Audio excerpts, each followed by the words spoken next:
and head coach Matt Rhule.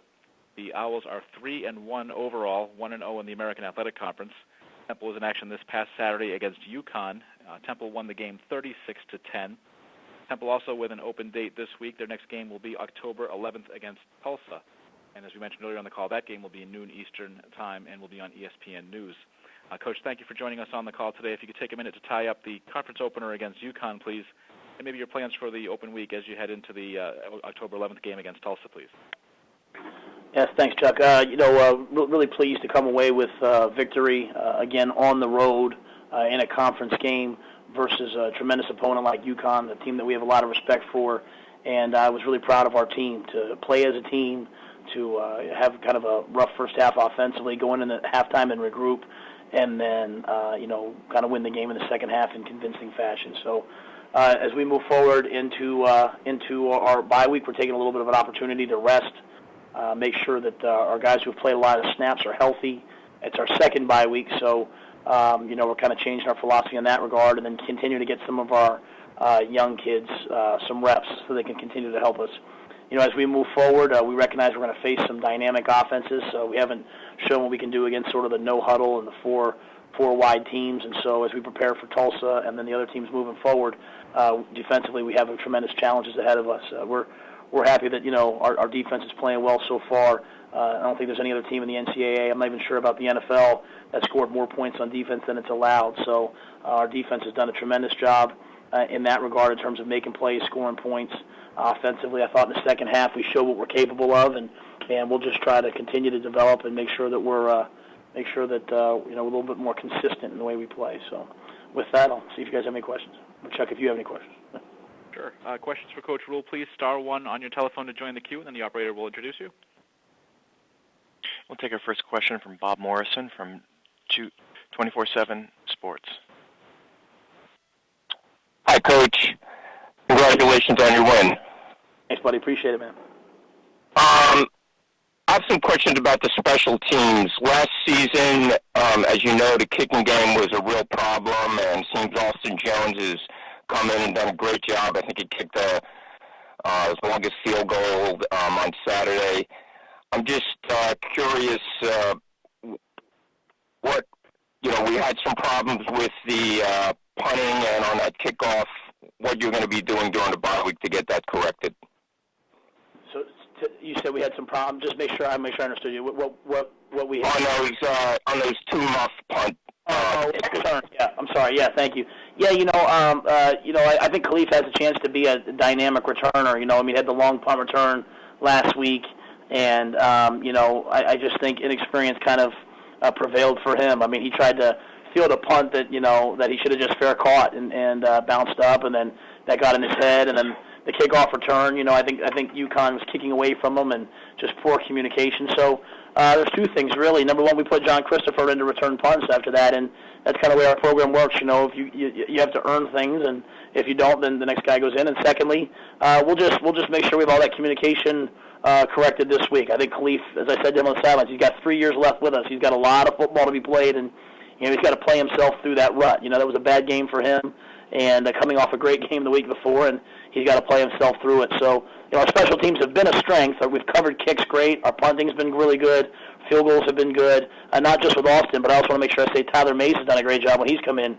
I think he's 3 for 3 on the year. So we're getting better in those regards, but, we can't allow the ball to be on the ground. So that's a real focus for us this week. Now, as you know, the football complex has expanded. You have the indoor practice facility now. Are there any other facility upgrades that are on the horizon for Temple football? Not really. None at least that I've been told about. So everything we have right now, I think, is first class, and I feel very confident when we bring recruits here that they'll see all the great things that we have and know that this is a big time program. Well, with defensive coordinator Phil Snow, you've had an additional coach brought in, Coach Elijah Robinson. Mike Shriver's been there for a while. Francis Brown's been a while around. What's occurred between last year and this year with the dramatic improvement on the defensive performance? Well, I think, and I really say this, I think it started to occur last year in that the last 2 games of the season last year, both UConn and Memphis, I think we held them under 250, 240 yards both those games. So I just think our kids were developing, at the time, and we were patient with them. And I think the biggest thing is it's the players. Phil's running the same system we ran last year. The calls are the same. I just think our players have 100% bought into what we're doing. They've gotten bigger. They've gotten stronger. And what's going to have to happen now, Bob, is they have to prove that they can go out and do it versus a dynamic passing game. I mean, we saw Teddy Bridgewater last year. We saw Blake Bortles last year. We saw Garrett Gilbert last year. And those guys at the time hurt us. And so, we've seen some more pro-style offenses so far. And we're going to have to prove that we can handle the spread and handle the passing game as we move forward. All right, well, thanks for your time, Coach. Best of luck. Yes, sir.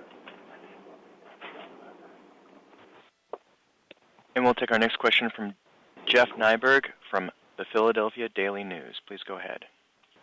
Matt, how's it going? Hey, Jeff. How you doing, buddy? Good. You talked about in the intro a little bit about, it's a second bye week. And that being said, you're coming off a big win. And how do you keep that momentum now? Well, I think our kids are beginning to actually believe us when we try to teach them that, winning's sort of a process. It's not, there was no panic at halftime because our kids understood that our process is to just keep getting better and better as the game goes on, regroup at halftime.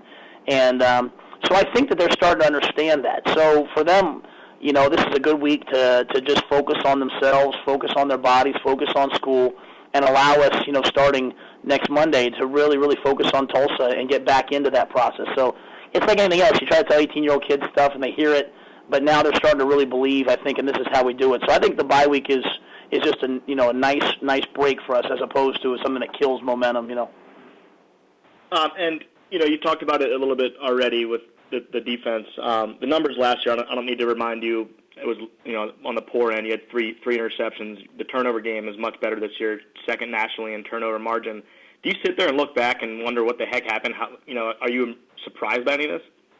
No, I knew when I hired these defensive coaches and the strength coaches and, met our kids and the way we would recruit, I knew that they would get better and better and better. Like I said, I think like you take someone like Francis Brown, for him to be starting a true freshman corner in a Division I football game, I think that's a credit to him, but more so it's a credit to the kids, a credit to Sean Chandler that he's putting the time in that he's putting in. We played 4 corners in the first 3 series. Sean Chandler and Anthony Davis are both true freshmen out there playing for us. And Kyrie Lucas is a junior college transfer. He's a returning player, a first-time player. So I think our coaches have worked really hard. But at the same time, I'm also going to go back and say we haven't faced one of those dynamic spread offenses yet. And that's what really gave us trouble last year, was the team that could spread it out and throw it all over the field. So we know as we look ahead, man, we've got a murderer's row of offenses coming in here. And, we're going to have to be a lot better than we were on Saturday if we want to hang with those guys. Thanks, Coach. Yes, sir. We'll take our next question from John DiCarlo from OwlScoop.com. Hey, Matt, how you doing? What's up, John? Not much. I'm just curious as to how Jabo Lee is doing. And I think you mentioned last week or a couple weeks ago that he just started practicing. I was just wondering if he'll have a chance to play this year and if you can expect him to contribute in the ground game at all. He's going to probably practice a little bit this week. It's still kind of like a day-by-day thing because I never know how much he can do yet. Does that make sense? So he was out there in pads a little bit last week. He's running around. He hasn't been tackled yet. So, we're going to have to just kind of wait and see exactly what he can do. So that's not a great answer because I really don't know how he's going to withstand this week. But we're going to get him in there a little bit more and see if he can do something. Did you guys hold Brian Carter out? Did he sit out Saturday? He played about 20 or 30 snaps. Played pretty well too. Okay. He showed up in participation before. I couldn't tell. He's also a double with Wanemi Amuso, so they must see him there and think it's Wanemi. So I'll make sure that's corrected. I appreciate it. Yeah, but he played a bunch of plays on defense and and played pretty well. It's a real step forward for Brian.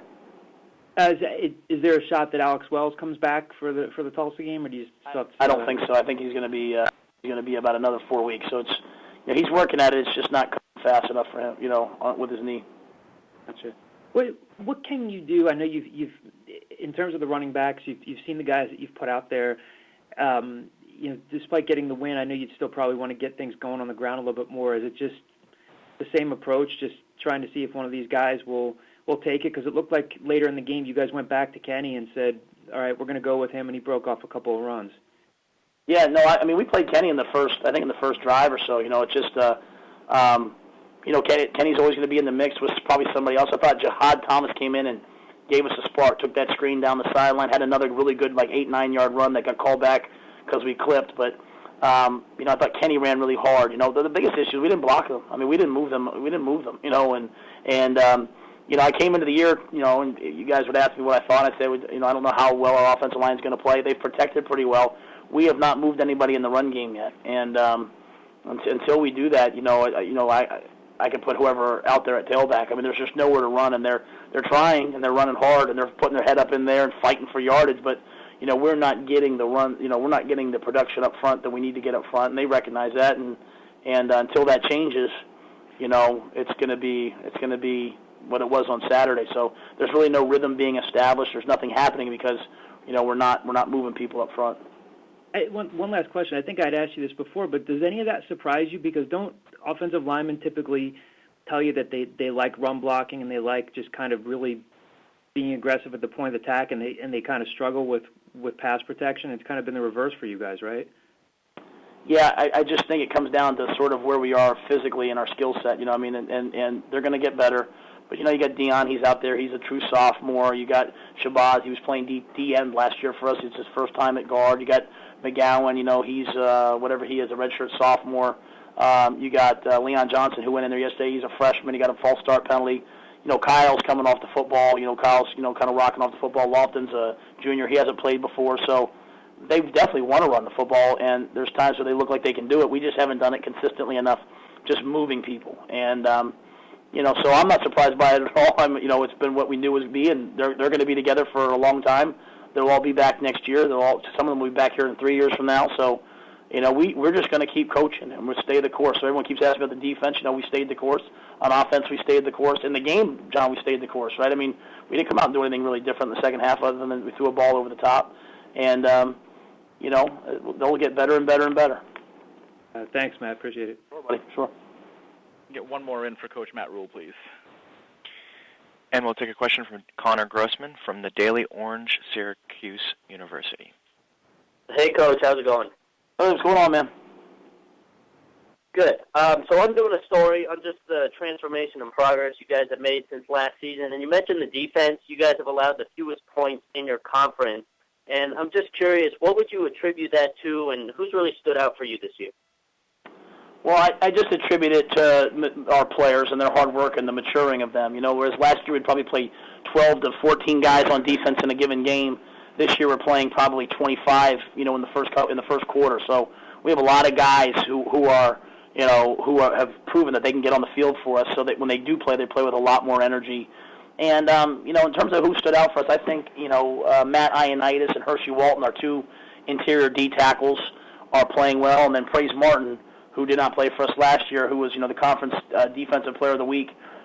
He's coming on. So we're starting to play better on the defensive line, which is allowing everyone to play at a higher level because when you win with the big people, you can win with everyone else. And just in general, if you could pick out one or two things, what really stands out to you as the biggest changes for this year's team compared to last year? I just think they're significantly more mature and focused. They work really hard during the week to get themselves ready for the game, and now they're learning how to, get better as the game goes on. So last year, we were dealing with kind of an immature team, and there's lots of issues that come with that. They beat themselves, and this year I think it's just a much, much more mature, mentally and physically mature team, and so they're able to withstand the onslaught of the game. And last question, I saw in training camp you gave your players shirts that said "Never Again" on them. And could you talk a little bit about that and why you decided to go forth with that? Yeah, that actually, I gave them to them last winter. So after the season, that was sort of my mantra, and I think the players adopted it. And really what it meant was this. I thought last year our players didn't respect, our brand of football, the way we do things. I didn't think we had the work ethic and the focus and the maturity, just like I talked about before, that it takes to win at this level. So our what we said was, never again will we take winning lightly. Never again will we get outworked. Never again will we, get out physical and out tough. People might be better than us and they'll beat us. But, never again are we just going to go out there and not play tempo out football and represent the T. So That was what the off-season was about. We lifted, we ran, we trained in a manner that we invested too much to take things lightly. Would you say your team has fully embraced that motto? I think so. We took a step back in the Navy game. I didn't think we were very physical in that game, but they're certainly way ahead of where they were last year. And as I keep reminding them, they're way, way, way, way far away from where they need to get to. But they're moving in the right direction. Awesome. Thanks, Coach. Appreciate it. Sir. Coach, thanks for your time this week. Look forward to talking to you again next Monday. Thanks, Chuck.